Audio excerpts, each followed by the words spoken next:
আর কতক্ষণ পড়বা? বাবা বলেছিল যে আমরা 2-3 মাস পর সবাই মিলে একসাথে ওমরা করতে যাব, সেই জন্য ওমরার কিছু নিয়ম কানুন ফতোয়া করছি।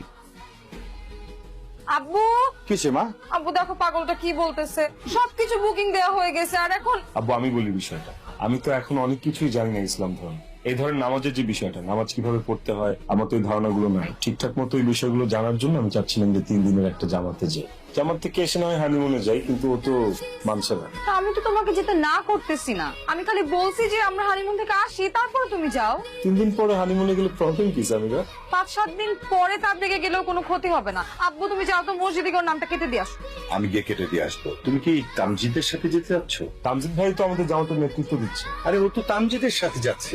তামজিদ কত একটা ভালো ছেলে। অনি যখন 3 দিন পর তাবলিগ থেকে ফিরবে তখন তোরা হানিমুনে যাস। ধর্মীয় শিক্ষাটা হচ্ছে আসল শিক্ষা, বুঝতে পেরেছিস?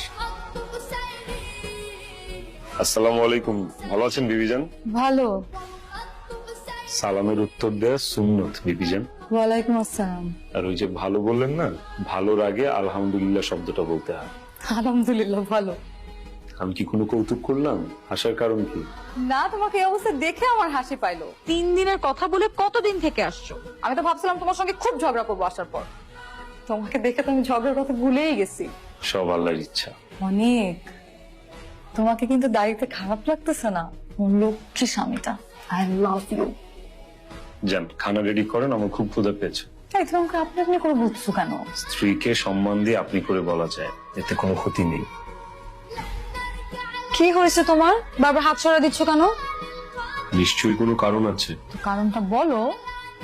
মুসলমান হিসেবে 5 ওয়াক্ত নামাজ আদায় করা ফরজ। জানি তো। তাহলে জানলেও কেন পড়ো না? এই যে তুমি নামাজ পড়ো না, তুমি যেমন পাপের ভাগীদার হচ্ছ, স্বামী হিসেবে কিন্তু আমিও তোমার পাপের ভাগীদার হচ্ছি। তো এটা তো বললেই হয়, না বলে যে তুমি আমার সঙ্গে রাগ করলে এটা কি উচিত হলো? আজকের পর থেকে সরাসরি বলবো।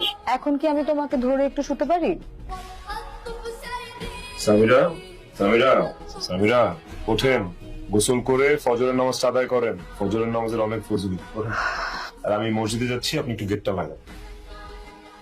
বাবা অনেক, আমার তো বয়স হয়েছে, কখন কি হয়ে যায় বলা যায় না। তুমি এক কাজ করো না, আমার ব্যবসাটা বুঝে নাও।